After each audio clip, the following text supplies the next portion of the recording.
Hello everyone, जैसा कि हमने पिछले वीडियो में पढ़ा था advertising and brand promotion part 2। आज हम पढ़ेंगे पार्ट 3। तो चलिए शुरू करते हैं। उम्मीद करता हूँ आपको पिछला वीडियो पसंद आया होगा। साथ ही आज हम पढ़ेंगे एडवर्टाइजिंग और सेल्स प्रमोशन।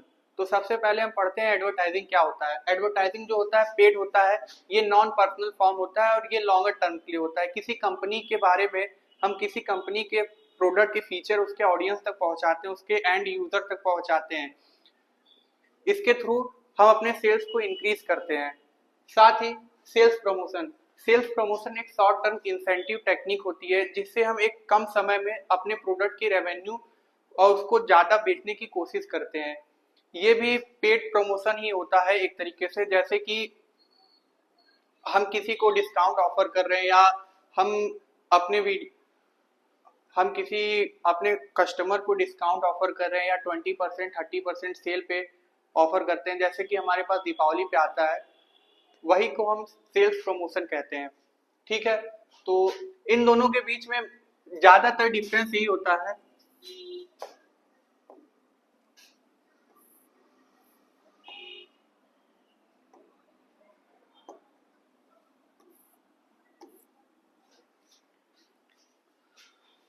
एडवर्टाइजिंग जो है वो हमारे ना सिर्फ प्रोडक्ट की बिक्री को बढ़ाता है, बल्कि हमारे ब्रांड के अवेयरनेस को भी इंक्रीज करता है।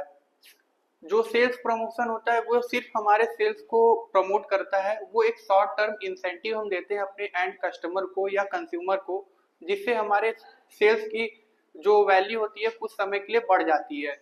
तीसरा है, ये एक लॉन्ग टर्म स्ट्रेटजी है और सेल्स प्रमोशन जो है, जैसा कि मैंने बताया था, शॉर्ट टर्म स्ट्रेटजी है। एडवर्टाइजिंग में हम टीवी और कॉमर्शियल मीडिया का यूज करते हैं और यहाँ पे सेल्स प्रमोशन में हम डिस्काउंट ऑफर करते हैं या off season on season cell offer करते हैं, ये सब होता है। फिर उसके बाद ये एक ब्रांड पे इंप्रेशन क्रिएट करता है और एडवर्टाइजिंग जो है वो लंबे समय का प्रोसेस है। साथ ही जो सेल्स प्रमोशन है, generating quick sales and immediate customer response, ये हमारे सेल्स को कम समय में ज्यादा बढ़ा देता है और एक कस्टमर की रिस्पॉन्स लेके आती है। कॉस्ट जो है, कॉस्ट दोनों में एडवर्टाइजिंग का कॉस्ट ज्यादा रहता है, क्योंकि यहाँ पे हम लंबे समय में अपने ब्रांड को भी कस्टमर तक पहुंचाते हैं। उसके बाद हम एडवर्टाइजिंग में क्योंकि ये एक लॉन्गर टर्म प्रोसेस होता है, इसमें अपने कॉस्ट को ज्यादा इसमें खर्चा करना पड़ता है हम लोग को। लेकिन सेल्स प्रमोशन एक शॉर्ट टर्म टेक्निक है, इसमें हम मेरा सिर्फ मकसद ये रहता है कि हम अपने प्रोडक्ट को ज्यादा से ज्यादा कैसे बेच सकते हैं। दोनों के बीच में यही एक डिफरेंस है। अब आते हैं हम लोग ब्रांड और ब्रांडिंग। ब्रांड एक ऐसी चीज होती है जो कस्टमर के माइंड पे बस जाए। फॉर एग्जाम्पल जैसे लाइफबॉय, आईमेड फाउंडेशन। हम अपने इंस्टीट्यूट की इतनी अच्छी प्रमोशन टेक्निक यूज कर रहे हैं कि हमारी जो इंस्टीट्यूट है वो बच्चों के दिमाग में एकदम बस चुकी है। अगर किसी के दिमाग में भी कोचिंग करने का ख्याल आता है तो हमारे पास सबसे पहले आईमेड फाउंडेशन का नाम आता है। ये होता ही है एक ब्रांड।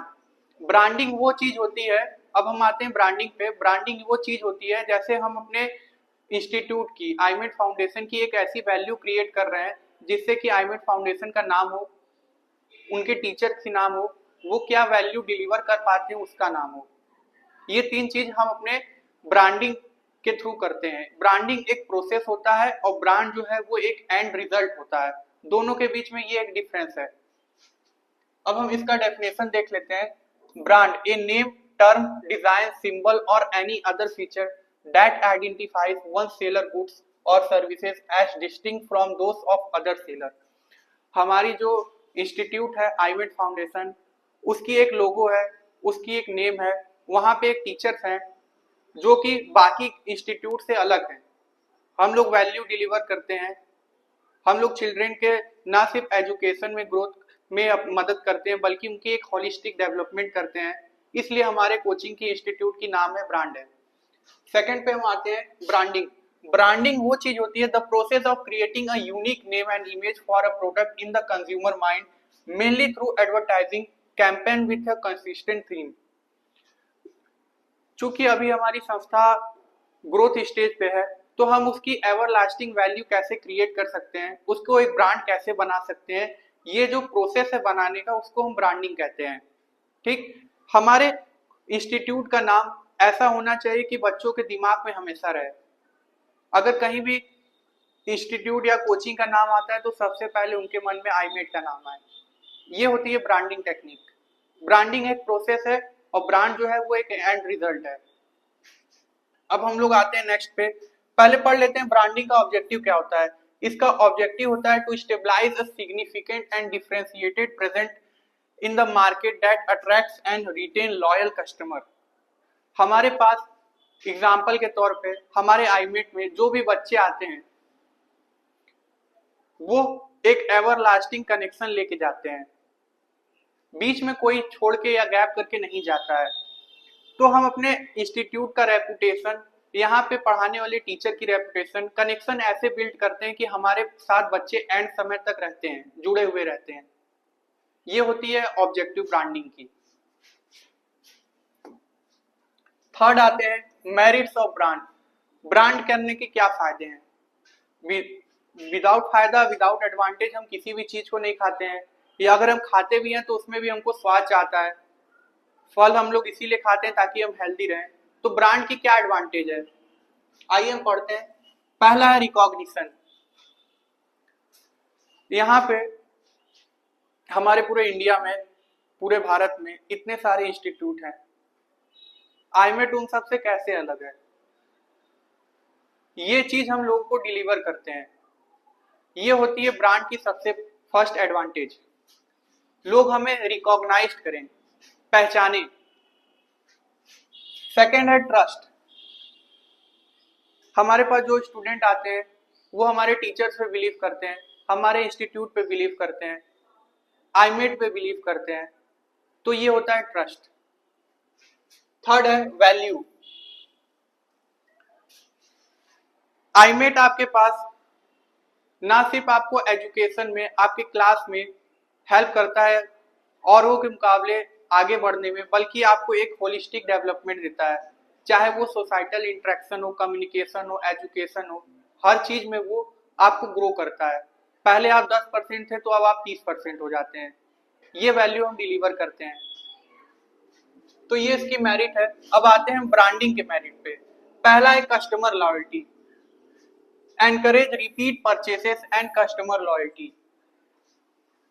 हमारे इंस्टीट्यूट में जो भी बच्चे आते हैं उन्हें एजुकेशन यहाँ की अच्छी लगती है, यहाँ के टीचर के पढ़ाने का तरीका अच्छा लगता है, वो और बच्चे को भी रिकमेंडेड करते हैं और बच्चों को भी, अपने साथियों को भी लेके आते हैं।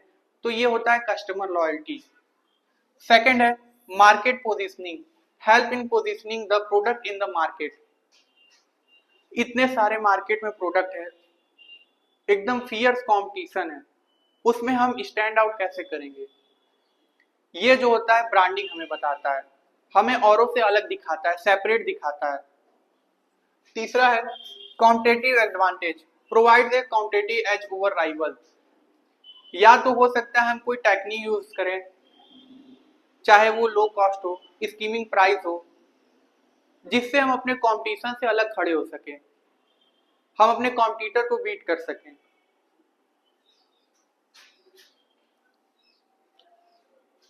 How to bring about brand promotion. Brand promotion को हम कैसे लेके आते हैं?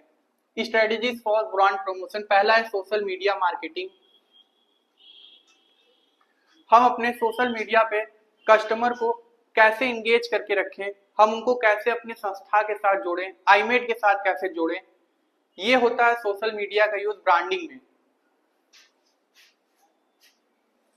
पहला है कंटेंट मार्केटिंग। जैसे कि फॉर एग्जांपल अभी हम यूट्यूब पे वीडियो बना रहे हैं, फ्री ऑफ कॉस्ट बना रहे हैं, इसकी कोई पैसा बच्चों से ली नहीं जा रही है, या जो भी ऑडियंस है इससे कोई वैल्यू चार्ज नहीं की जा रही है। तो ये भी हमारे एक मार्केटिंग का तरीका होता है।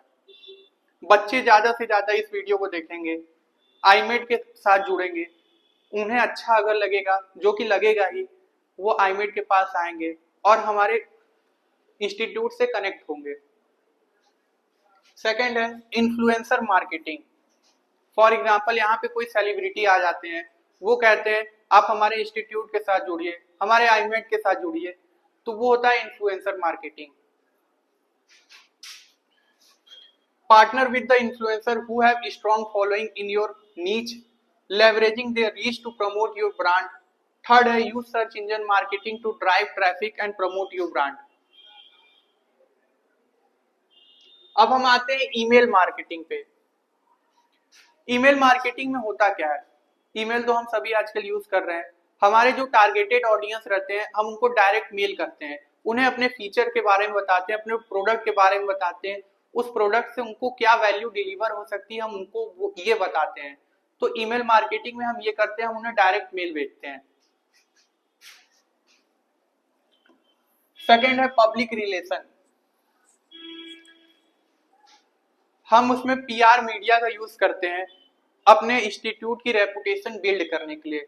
हमारी इंस्टीट्यूट को बाकी इंस्टीट्यूट से कैसे अलग बनाती है, कुछ खूबियां हम मीडिया के थ्रू बताते हैं अपने ऑडियंस को।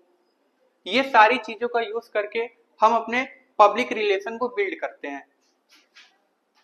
थर्ड है एसईओ एंड एसईएम। एसईओ का फुल फॉर्म होता है search engine optimisation and SEM का होता है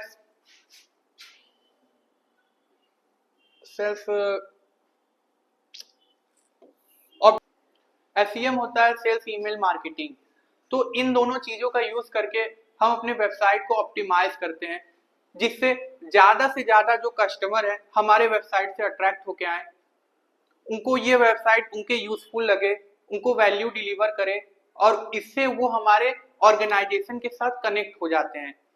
तो ये सारी चीजों का यूज करके हम अपने ब्रांड को, हम अपने प्रोडक्ट को ज्यादा से ज्यादा बेच सकते हैं, हम अपने कस्टमर के साथ एक लॉन्ग टर्म रिलेशनशिप बना सकते हैं और उनको रिटेन करके रख सकते हैं। उम्मीद करता हूँ ये वीडियो आपको पसंद आई होगी। अगर अच्छा लगा हो तो इसे लाइक करें, सब्सक्राइब करें हमारे चैनल को और इसे ज्यादा से ज्यादा लोगों के साथ शेयर करें ताकि सभी लोग इसका फायदा उठा सकें। अब हम लोग नेक्स्ट क्लास में आपसे मिलते हैं, तब तक के लिए थैंक यू सो मच।